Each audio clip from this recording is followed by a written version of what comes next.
Hello, I'm Sarah from South London Sling Library. Today I'd like to show you how to use the Tula Half Buckle Carrier with a newborn baby. Half buckles can be brilliant, particularly if you find when you're wearing a structured carrier that the straps impinge around about here and are perhaps not very comfortable on sensitive breast tissue, particularly when you've got a newborn or you're breastfeeding. It can be quite a sensitive area for some people.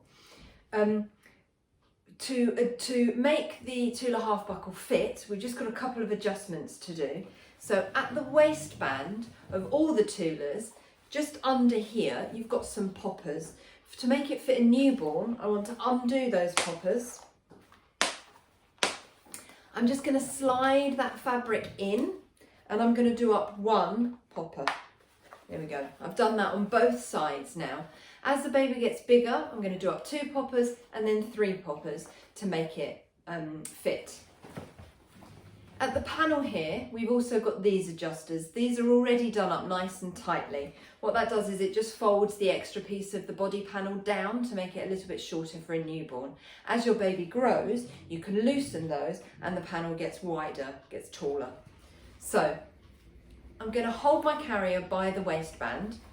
I'm then going to tilt that in towards me. Because I'm carrying a newborn size demo doll today, I'm going to put that nice and high on my body. Think about where your baby's bottom sits when you carry them. That's roughly where you want to put the waistband.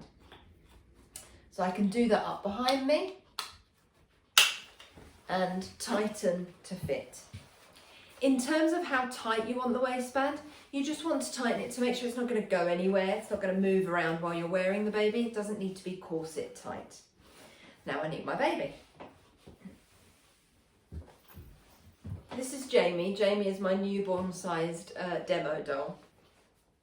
All I'm going to do is settle my baby on my chest and just encourage your baby to sit in their natural knees up, bottom down position. It's the position that newborns naturally adopt. You may find you have to squish the carrier just to get it between the baby's feet, but then you should just be able to smooth it up their back. I'm then going to just gently pop both the straps over my shoulders, like that. You can just take a minute to stop and sway or bounce or pat to soothe your baby, whatever it is that works. Sometimes babies, not Jamie obviously, but sometimes babies get a little bit cross. They don't like transitions, they don't like it when things change.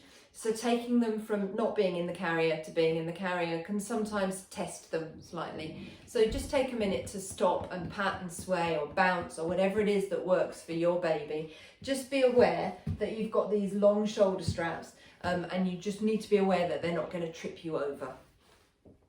So once my baby is ready to carry on with the process of getting the sling done up, I'm going to just gently support my baby's upper back. The bottom is sitting in this pouch of fabric, which I'm then holding up here. So I don't need to support their bottom, just supporting the upper back so they don't flop outwards. I can then take my free hand through the small of my back and I'm going underneath this first strap to the strap on my opposite shoulder. I'm going to pull that to the floor first. What that does is it anchors it on the bony bit of my shoulder. I don't want it riding up into my neck muscles. I'm then going to take this strap low around my body, just going to hold it here on the baby's back. I can then use my other hand through the small of my back to get hold of the strap on my opposite shoulder, pull to the floor first, and then bring it around to the front. Now, what I have found is as I've done that, I've accidentally loosened the first strap that I did. So this is feeling a little bit loose on my shoulder. So all I'm going to do, now I've got a strap in each hand, I can let go of the baby because I'm supporting the baby's weight here. I can then pull those straps slightly down towards the floor and wriggle my shoulders, roll my shoulders to get the slack out of those straps. I can then choose to either spread that fabric as I take it across the baby's bottom, like this, so it goes over the baby's first leg and underneath the leg on the opposite side, like that. And I can do the same on this side, so I can spread that fabric out, so that it goes over the baby's bottom and then under their leg on that side. Or if you're a bit like me, I'm not that bothered about spreading it out. I can just cross it over like that. Or, again, variations. You can go under the baby's foot there, under the baby's foot there. The important thing to remember is that the whole time you're doing these straps, you've got to keep that tension on. Otherwise, what happens is the straps will get loose and then you won't be supporting your baby. So make sure that once you've tightened those straps, you keep that tension on the strap as you decide where you want to put it. So I'm going to go under the baby's feet there.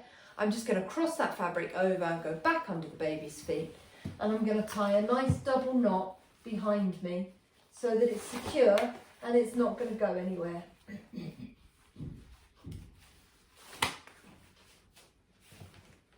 There you go.